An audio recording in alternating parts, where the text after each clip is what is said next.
Hello everyone and welcome back to another new video. So আজকে সরস্বতী পুজোর সকালবেলা আমরা রেডি হচ্ছি আজকে রেড অ্যান্ড হোয়াইটের একটা কম্বিনেশনের লুকে। শান্তিনিকেতন থেকেই এই শাড়িটা এনেছিলাম, আর আজরাক প্রিন্টের সাথে শাড়িটা কেমন লাগছে সেটা অবশ্যই কিন্তু কমেন্ট করে জানিও। আমাদের সরস্বতী মাকে তোমাদের সাথে শেয়ার করে নিচ্ছি। ভীষণ সুন্দর একটা মায়াবী মুখ, দেখো তো কেমন লাগছে আমাদের সরস্বতী মাকে। আর এখানে অনেকগুলো সরস্বতী নিজেরা রেডি হয়ে নিয়েছে। সৌমি, ঝুম, মণি সকলে কিন্তু খুব সুন্দর করে লেহেঙ্গা শাড়ি পরে নিয়েছিল। অ্যাকচুয়ালি আমাদের ছোটোবেলাটা এরকমই সুন্দর। এই যে সুন্দর করে সাজবো সরস্বতী পুজোর দিন শাড়ি লেহেঙ্গা পরে, এটা একটা আলাদাই মজা। প্রত্যেক বছর যেন এই দিনটার জন্যই আমরা ওয়েট করে থাকি। শাড়ি পরে খুব সুন্দর করে পাড়াতে পাড়াতে ঘুরবো, বন্ধু বান্ধবদের সাথে আড্ডা মারবো, স্কুল কলেজে যাব বা প্রসাদ দেব, সব কিছুই ভীষণ সুন্দর। আর ওদেরকে দেখে যেন নিজেদের চাইল্ডহুডটাকে ফিরে পাওয়া। এখানে ঠাকুর মশাইও চলে এসছেন আর পুজোর সব জোগাড়ও হয়ে গেছে।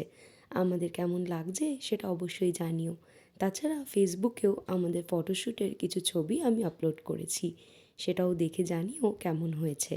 এখানে কিন্তু পরিবারের সকল সদস্যরা একসাথে চলে এসছে আর খুব সুন্দরভাবে এই দিনটা আমরা উপভোগ করছি। বাগদেবীর আরাধনা এবং মাকে সুন্দর করে সাজিয়ে তোলা প্যান্ডেল খুব সুন্দর করে ডেকোরেট করা থেকে নিজেরা খুব সুন্দরভাবে সেজে ওঠা, পুরোটাই তোমাদের সাথে কিন্তু ব্লগের মাধ্যমে শেয়ার করলাম।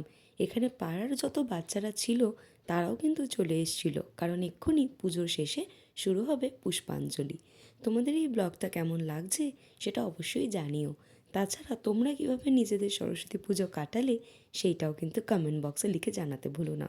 ভিডিওর শেষে তোমাদের জন্য রইল কিছু ক্লিপস পুজোর। আর এইখানে মনি দেখো, ওর দাদার কোলে বসে নিজের ফটো নিজেই দেখবে। ও কিন্তু ভীষণ অবসেসড নিজেকে নিয়ে, আর এত সুন্দর একটা লেহেঙ্গা পরেছে, কেমন লাগছে ওকে অবশ্যই কিন্তু লিখে জানিও। সরস্বতী পুজোর দিন আমরা আরও একটা জায়গায় ঘুরতে গিয়েছিলাম, সেটার ব্লগটা শেয়ার করব নেক্সট ভিডিওতে। আজকে এই পর্যন্তই থাক, দেখা হচ্ছে খুব তাড়াতাড়ি নেক্সট ভিডিওতে। এখন তোমাদের সাথে পুজোর কিছু ক্লিপস শেয়ার করে নিচ্ছি, এনজয় করো।